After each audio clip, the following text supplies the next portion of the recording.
उत्तराखंड के एक छोटे से पहाड़ी गांव रामगढ़ का रहने वाला आरव एक सरल और ईमानदार युवक था।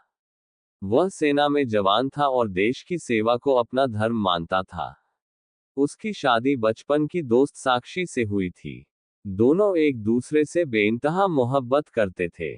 शादी के बाद मुश्किल से 3 महीने ही साथ रह पाए थे कि आरव को बॉर्डर ड्यूटी के लिए लेह जाना पड़ा। जब वो स्टेशन पर साक्षी को छोड़कर जाने लगा तो उसकी आंखें भर आईं। साक्षी ने हंसते हुए कहा, तुम जाओ, मैं इंतजार करना जानती हूँ। बस खत लिखते रहना।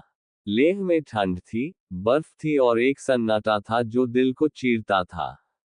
आरव के पास मोबाइल सिग्नल कम आता था, लेकिन वो हर हफ्ते साक्षी को एक चिट्ठी जरूर लिखता। उसमें वो हर बात लिखता, सुबह की परेड, रात की ठंड, पहाड़ों की चुप्पी और उसकी यादें। साक्षी भी जवाब में लंबी लंबी चिट्ठियां लिखती, घर के हाल, मौसम, गांव की बातें और सबसे ज्यादा अपने दिल की बातें। धीरे धीरे महीनों गुजरने लगे। आरव की ड्यूटी और कड़ी हो गई। कभी 15 दिन चिट्ठी नहीं आ पाती तो साक्षी दरवाजे पर घंटों बैठी रहती। गांव के डाकिया चाचा जब भी पास से गुजरते, वो आशा से उन्हें देखती। आरव के बिना साक्षी का मन नहीं लगता था।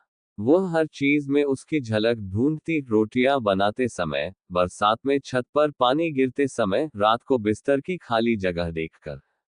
कभी कभी गांव की औरतें कहती, इतना भी क्या प्यार, जवान मर्द है, पता नहीं कब लौटे। पर साक्षी मुस्कुराकर कहती, वो लौटेगा, जरूर लौटेगा। मैं उसकी हूं और वही मेरा है। एक दिन गांव में खबर आई कि बॉर्डर पर गोलीबारी हुई है और कई सैनिक घायल हुए हैं। टीवी पर लगातार वही खबरें आ रही थी। साक्षी का दिल बैठ गया। उसे ना खाने में स्वाद था, ना नींद आती थी। वो हर रोज मंदिर जाती, भगवान से प्रार्थना करती, उसे कुछ ना हो प्रभु, बस एक बार उससे मिलवा दो। कुछ दिन बाद एक चिट्ठी आई, वही परिचित हस्तलिपि, वही सुगंध। आरव ने लिखा था, मैं ठीक हूं साक्षी, लेकिन कुछ साथी नहीं रहे। उस रात जब गोलियां चल रही थी, मैंने सिर्फ तुम्हारा चेहरा देखा। तुम्हारी आंखें मेरे लिए कवच बनी। तुमसे किया वादा निभा पाया, जिंदा हूं तुम्हारे लिए। साक्षी की आंखों से आंसू बह निकले। उसने उस चिट्ठी को सीने से लगाकर रखा, जैसे उसमें आरव की सांसें बसी हो। 2 साल बीत गए। आरव छुट्टी पर नहीं आ सका। उसका तबादला कश्मीर के कठिन इलाके में हो गया। अब चिट्ठियां भी कम आने लगी। साक्षी हर दिन पूजा करती, दिए जलाती और उसका इंतजार करती। गांव में लड़कियां मोबाइल पर बातें करती थीं, वीडियो कॉल पर मिलती थीं।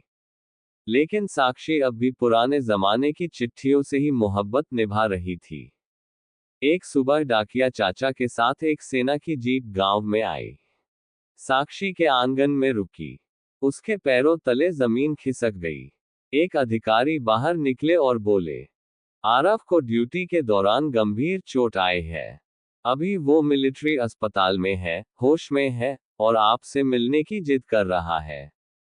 साक्षी कुछ नहीं बोली, बस एक थैला उठाया जिसमें आरव की चिट्ठियां थीं और चुपचाप जीप में बैठ गई। अस्पताल के उस कमरे में आरव था, सिर पर पट्टी, हाथ में ड्रिप, मगर आंखें वही पुरानी साक्षी को ढूंढती हुई। साक्षी ने पास जाकर उसका हाथ थामा। आरव, उसने धीमे से कहा। आरव की आंखों में आंसू आ गए। मैं लौट आया साक्षी, पर पूरा नहीं। अब शायद हमेशा तुम्हारे साथ रह पाऊंगा, ड्यूटी नहीं निभा पाऊंगा। साक्षी ने उसका चेहरा थामा और कहा, तुम हो, यही काफी है। अब मैं तुम्हें कहीं नहीं जाने दूंगी। आरव को मेडिकल बोर्ड से रिटायरमेंट मिल गया। दोनों अब गांव लौट आए। आरव ने स्कूल में बच्चों को पढ़ाना शुरू किया और साक्षी ने गांव की लड़कियों को सिलाई सिखानी। हर शाम दोनों मिलकर चाय पीते और पुरानी चिट्ठियां पढ़ते। वो कहते, ये चिट्ठियां नहीं, हमारी मोहब्बत की सांसें हैं। सच्चा प्यार दूरी से नहीं डरता, चुप्पियों से नहीं टूटता। अगर भावनाएं सच्ची हों तो चिट्ठियों में भी जीवन भर की मोहब्बत बस सकती है।